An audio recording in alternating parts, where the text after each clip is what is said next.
তো সরকারি খাস জমি নিয়ে যে সকল মামলা মোকদ্দমা চলছে বা যেগুলো ২০১২ সালের আগে সিলিং বহির্ভূত যে সকল জমিগুলো ভেস্ট করেছেন সরকার, সেই সব জমিগুলোর মালিকানা সত্ত্ব বর্তমান সরকার দিতে চাইছেন।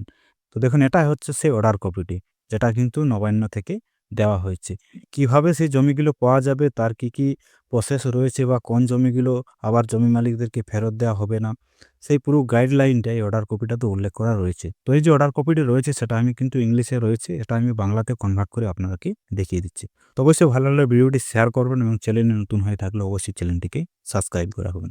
দেখুন, এই অর্ডারটি দেওয়া হয়েছে পশ্চিমবঙ্গের রাজ্যপাল, হাইকোর্ট, সরকারি কোষাগার ইত্যাদি কর্তৃত্ব প্রদত্ত আদেশ ও বিজ্ঞপ্তি, যেটা নবান্ন থেকে এটা দেওয়া হয়েছে ২/১২/২০২৫, অর্থাৎ চলতি মাসে এই আদেশটি বা এই যে অর্ডার সেটা কিন্তু দেওয়া হয়েছে। এই অর্ডার কপিটাদের বিষয়টি কী রয়েছে না, মামলা মোকদ্দমার অধীনে সরকারি জমি এবং অর্পিত জমি বন্দোবস্তের জন্য বিশেষ নির্দেশিকা। না, যেহেতু পশ্চিমবঙ্গ সম্পত্তি অধিগ্রহণ আইন ১৯৫৩ এবং পশ্চিমবঙ্গ ভূমি সংস্কার আইন ১৯৫৫ এর অধীনে রাজ্য কর্তৃক শুরু হওয়া বিপুল সংখ্যক জমি ভেষজ কাজকর্মে আদালতে চ্যালেঞ্জের সম্মুখীন এবং ভারতের মাননীয় সুপ্রিম কোর্ট, কলকাতা হাইকোর্ট অথবা পশ্চিমবঙ্গ ভূমি সংস্কার ও প্রজাস্বত্ব ট্রাইব্যুনালে বিচারাধীন। যেহেতু এ ধরনের মামলা বছরের পর বছর ধরে চলতে থাকে, ফলে কেবল মূল্যবান বিচারক সময়ই নষ্ট হয় না, বরং বিভিন্ন বিচারক মঞ্চে এই মামলাগুলি পরিচালনার জন্য রাষ্ট্রের জন্য যথেষ্ট আর্থিক ব্যয় হয়। এবং যদিও কিছু ক্ষেত্রে এই ধরনের জমির মামলাকারী বা দাবিদাররা তাদের বিরুদ্ধে দ্রুত সমাধানের জন্য সরকারের কাছে আবেদনও করেছেন, যেটা অনেকে ডিএলআরও, বিএলআরও এবং নবান্নতে আবেদন করেছেন এবং এই বিষয়ে সরকারি নিয়ম ও পদ্ধতি অনুসরণ করার জন্য তাদের প্রস্তুতি প্রকাশ করেছেন। যদিও জমিগুলোকে মামলা মোকদ্দমার মধ্যে আটকে রাখা কোনো গঠনমূলক উদ্দেশ্য সাধন করে না, কারণ রাষ্ট্র রাজস্ব থেকে বঞ্চিত হয় এবং জমিটিকে দখলের হুমকির মুখে ফেলার পাশাপাশি উৎপাদনশীল উপায়ও ব্যবহার করা যায় না।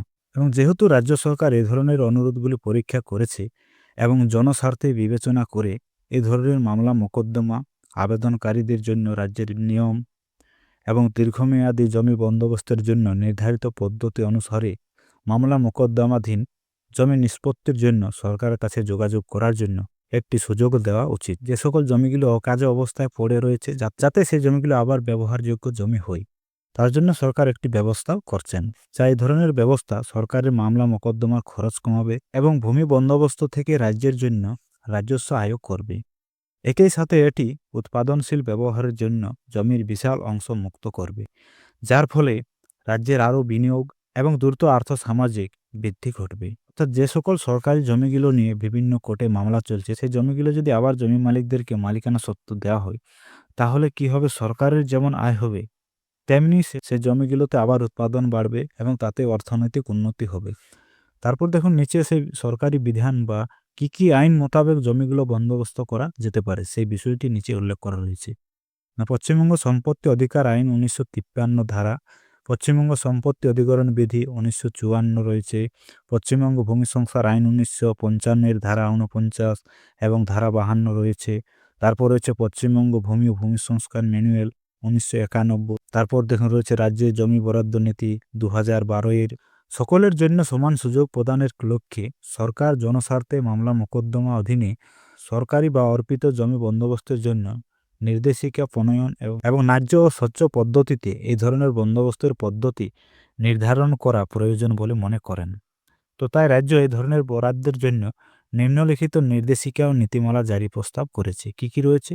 রয়েছে পশ্চিমবঙ্গ সম্পত্তি অধিগ্রহণ আইন ১৯৫৩ এবং পশ্চিমবঙ্গ ভূমি সংস্কার আইন ১৯৫৫ এর অধীনে রাজ্যের উপর ন্যস্ত জমি এবং যেগুলো ২৬/১২/২০১২ এর পূর্বে থেকে, অর্থাৎ যে তারিখে রাজ্যের ভূমি বরাদ্দ নীতি অব্যাহত করা হয়েছিল, রাজ্যের বিরুদ্ধে মামলা দ্বারা প্রভাবিত, সেইগুলোই নির্দেশগুলোর আওতাধীন হবে, নিম্নলিখিত ব্যতিক্রমগুলি ছাড়া। যেমন দেখুন ১ নম্বর হচ্ছে অর্পিত জমি, যা ইতিমধ্যে পাট্টা বা লিজ হোল্ড অধিকার ইত্যাদির মাধ্যমে রাষ্ট্র কর্তৃক বন্দোবস্ত করা হয়ে থাকতে পারে। অর্থাৎ যে জমিগুলো কোনো ব্যক্তিকে পাট্টা দেওয়া হয়েছে বা লিজ দেওয়া হয়েছে, সেই জমিগুলো ফেরত পাওয়া যাবে না। আর যে সকল জমিগুলো ১৯৫৩ সালের পশ্চিমবঙ্গ সম্পত্তি অধিগ্রহণ আইনের শর্তাবলী অনুসারে চা বাগানের জন্য দেওয়া হয়েছে, সেই জমিগুলোতেও ফেরত পাওয়া যাবে না। এবং তারপরে সাইরাতি স্বার্থ এবং রাষ্ট্রের অন্যান্য স্বার্থের জমি, অর্থাৎ যে সকল জমিগুলো সরকার ভবিষ্যতে নিতে পারে বা সেখানে কোনো কিছু করার উদ্দেশ্যে জমিটি ফাঁকা রেখেছে, সেই সময় জমিগুলোও দিবে না। আবার রয়েছে যে জমিগুলোতে সুপ্রিম কোর্টে কোনো মামলা চলছে বা যেটা রাজ্যের কোনো মামলার সাথে সম্পর্কিত, আইনের একটি গুরুত্বপূর্ণ প্রশ্ন জড়িত রয়েছে, যেখানে রাজ্যের আইনি অবস্থান এবং স্বার্থ রক্ষার প্রয়োজন, অর্থাৎ এই ব্যতিক্রম জমিগুলো ছাড়া সরকার বাকিগুলো আপনার মামলা মোকদ্দমা প্রত্যাহার করলে সেই জমিগুলো আবার জমি মালিকদেরকে মালিকানা সত্ত্ব দিবেন না। নিম্নলিখিত শ্রেণীর ব্যক্তিরা যারা সরকারি জমি বা রাষ্ট্র কর্তৃক অর্পিত জমিতে অধিকার বা স্বার্থ দাবি করেন এবং এই জমিটি এই ধরনের অর্পিত জমি সম্পর্কিত আইনি বিরোধ মামলার বিষয়বস্তু দ্বারা বিদ্যমান নিয়ম অনুসারে দীর্ঘমেয়াদী ইজারার ভিত্তিতে এই জমি নিষ্পত্তির জন্য আবেদন করতে পারেন।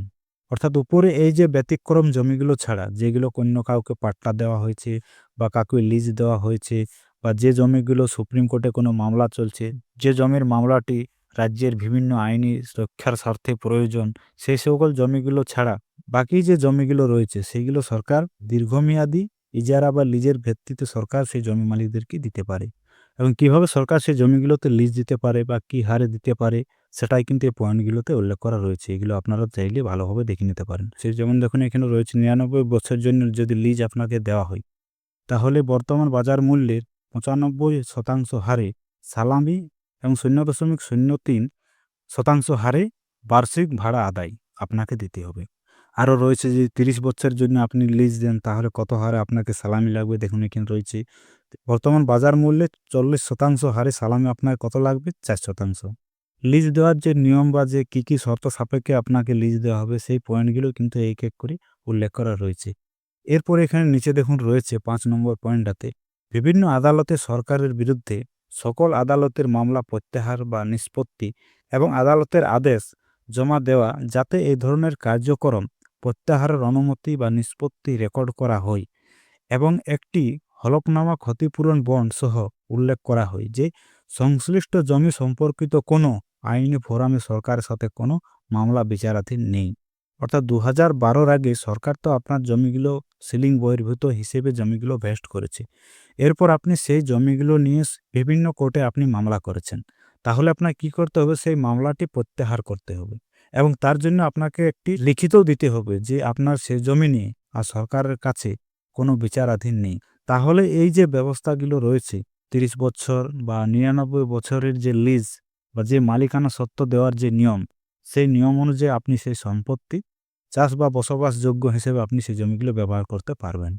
কী নিয়ম রয়েছে বা কত হারে আপনাকে সালামি লাগবে বা ট্যাক্স লাগবে সেটা কিন্তু এই পয়েন্টগুলোতে উল্লেখ করা রয়েছে। যা এই ধরনের সকল আবেদন প্রাথমিকভাবে ভূমি ও ভূমি সংস্কার এবং শরণার্থী ত্রাণ পুনর্বাসন বিভাগ কর্তৃক পরীক্ষা করা হবে এবং যথাযথ তদন্ত প্রক্রিয়া অংশ হিসেবে আবেদনকারীর প্রার্থনা এবং জমির প্রস্তাবিত বন্দোবস্ত সম্পর্কে সাধারণ জনগণের সচেতনার জন্য তথ্য ও সংস্কৃতি বিষয়ক বিভাগ কর্তৃক একটি গণবিজ্ঞপ্তি প্রকাশ করা হবে।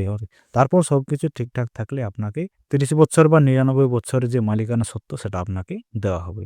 তারপর সেই আবেদনটি আপনার আইনের দিকগুলি বিশেষ করে আইনি কার্যক্রম প্রত্যাহার নিষ্পত্তি মোকাবিলা করার জন্য এবং রাজ্যের রাজস্ব স্বার্থ এবং অন্যান্য স্বার্থ রক্ষার জন্য প্রতিটি মামলা আন্তঃবিভাগীয় পরামর্শের জন্য পাঠানো হবে। এখানে কোন কোন বিভাগ রয়েছে, আইন বিভাগ রয়েছে, তাদের সুপারিশ মতামতের জন্য পাঠানো হবে। অর্থ বিভাগ রয়েছে, তার সম্মতির জন্য পাঠানো হবে। তারপরে সচিব কমিটি রয়েছে, তারপর আরও বিভাগ রয়েছে, সমস্ত বিভাগে আপনার সেই আবেদনটি পাঠানো হবে। তাদের সম্মতির পরে আপনার যে মামলা মোকদ্দমার অধীনে যে সরকারি জমি, সেই জমির মালিকানা সত্ত্ব আপনাকে দেওয়া হবে। যে অর্ডারটি দেওয়া হয়েছে পশ্চিমবঙ্গের রাজ্যপাল, হাইকোর্ট, সরকারি কোষাগার ইত্যাদি থেকে।